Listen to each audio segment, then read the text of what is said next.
Well, did you manage to smooth things over? I mean, I managed to talk her out of committing a double murder, if that's what you mean, but she doesn't want to see either of us again. Ever. Oh. Well, I'm a glass-half-full kind of guy, so I'll take that as a very positive development. Look, no offence, but she's been giving you the brush off for months. What difference is it going to make to your life? I'm going to have to move out. Did she say that? She doesn't want to see me, George. What am I going to do? Hide down the back of the sofa?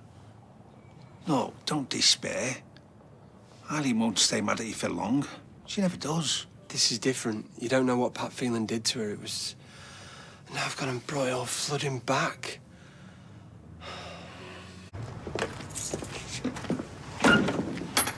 Got the memo then?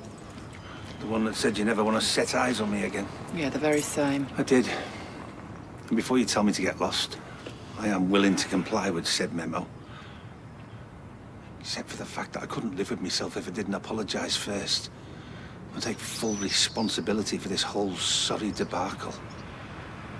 Eileen, none of this was Todd's fault.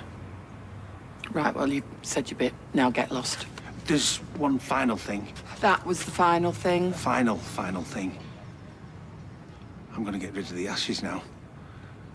I was wondering if you had a request for Pad's resting place. I could hoover him up, chuck him in the canal, send him on a shuttle to outer space, whatever you want. Well, not the last thing, obviously. Look, I'm sorry, okay?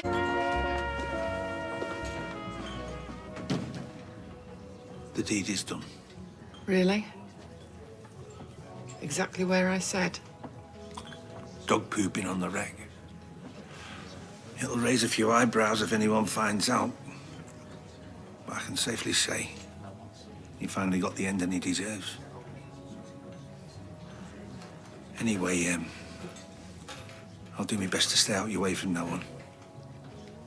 Bye, Eileen. Oh, get back here, you big lump. All is forgiven. You know how I feel about being lied to, George. First Pat, then Jan. And every other man I've had the displeasure of knowing. Yeah, but I'm not like those other men. For the sake of argument, what if you are?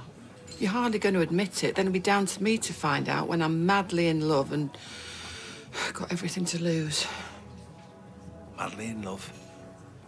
Hey, I like the sound of that. I'm just explaining that's why we can never be anything more than friends. Friends. All right.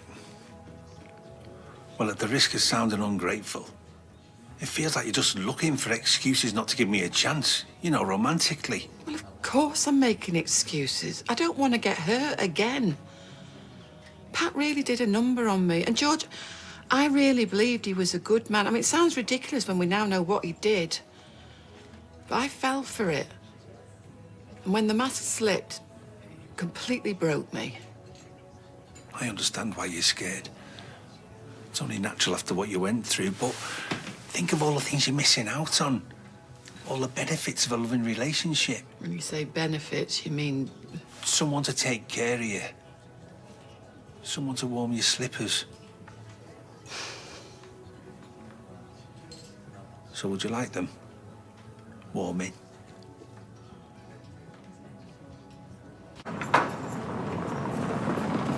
Oh, hi. Look, I've found somewhere else to live, but I can't move in till next week. You don't have to move out your pillock. I was just blowing off steam. You're not still mad about the ashes?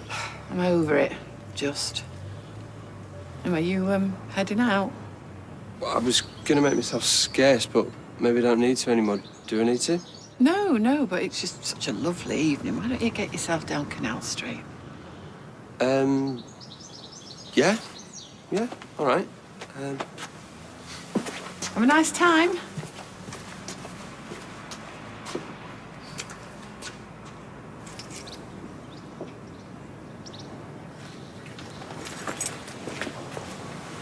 Mary? Sean? All clear. Sorry about the cloak and dagger, but I just didn't want any questions from that lot. Oh, I quite agree. Now then, you fetch your slippers. I'll get the fire on.